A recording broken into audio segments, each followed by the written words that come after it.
Hi there. Unless you've been living under a rock, or on your own private island, then you've probably heard about Heartbleed. It's the latest security problem on the internet, and people are panicking. If you have a geek friend, then you may have seen him running around like Chicken Little, screaming, "The sky is falling! The sky is falling!" But you're not sure what to believe because your geek friend gets excited about everything. So we need to know, is the sky really falling, or is this just a rock? And I could explain it to you in painfully technical terms, but you don't want that and I don't want to do it. And quite frankly, you could find better technical explanations all over the internet. What I want to do is give you a basic understanding of what's happening and how you can best protect yourself. And to do that, I want to tell you a story. When I was just a wee little lad, my mom used to talk with my grandma on the phone. Sometimes that conversation needed to be private from my little ears. At Christmas time, for instance, she'd tell my grandma the presents she had gotten me, but she spoke in pig Latin, so I could hear everything she was saying, but I couldn't really understand a word of it. So the conversation was secure from my prying ears. Now this is an incredibly oversimplified way of describing how internet sites communicate securely with you. When your computer accesses a website, they use a key to create a secret language. And this is what we call secure communication, because the communication might be overheard by someone else, but no one can understand it. Back to wee little me. As you can imagine, it was incredibly frustrating as a 6-year-old to know that my mom was openly discussing my Christmas presents and not being able to understand her. I could have thrown a tantrum about it. Hey, cut me some slack, I was 6. But I had a better idea instead. I learned the secret language, and then I listened and knew every single present I was getting for Christmas. That was a real good year. Remember those keys I mentioned earlier, which are used to create the secret language between your computer and a website?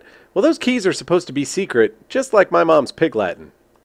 If the bad guys got their hands on those keys, then they'd be able to listen to all that communication, like usernames, passwords, and credit card information, and no one would ever know. If I hadn't told my mom I knew pig Latin, I probably could have kept that scam up for a while. She'd be talking with my grandma not knowing that I could understand every single thing she said. And that's precisely what's been happening here for the past 2 years. Oh, thanks. So if you followed the analogy, you're probably thinking something along the lines of, well, we know about it now, so I just need to change my passwords and everything's okay again, right? Unfortunately, no. If a site's compromised and you change your password, then you're still not safe because the bad guy's still there in the middle eavesdropping when you submit your new password.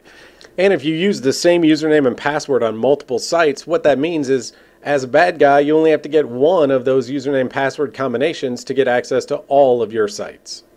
Do you see now why the geeks are freaking out?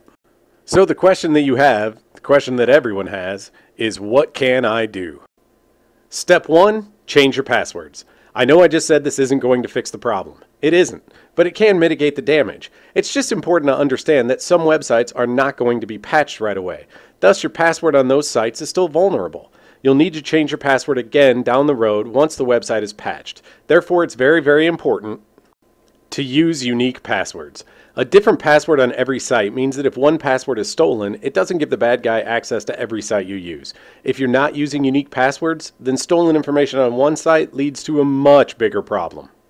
I know that trying to manage multiple passwords can be very difficult, so it might be a good time to look into a password management tool. The tool that I use is called LastPass. It is free. You can go to lastpass.com and use this tool yourself. It actually makes managing passwords very easy. It also makes it very easy to create secure passwords. LastPass also has a security check that will show you which of the websites that you use are compromised, and it will tell you when to change your password for that final time. So it's definitely a tool worth checking out, and you can look at my YouTube video on how to use LastPass if you want more information about it.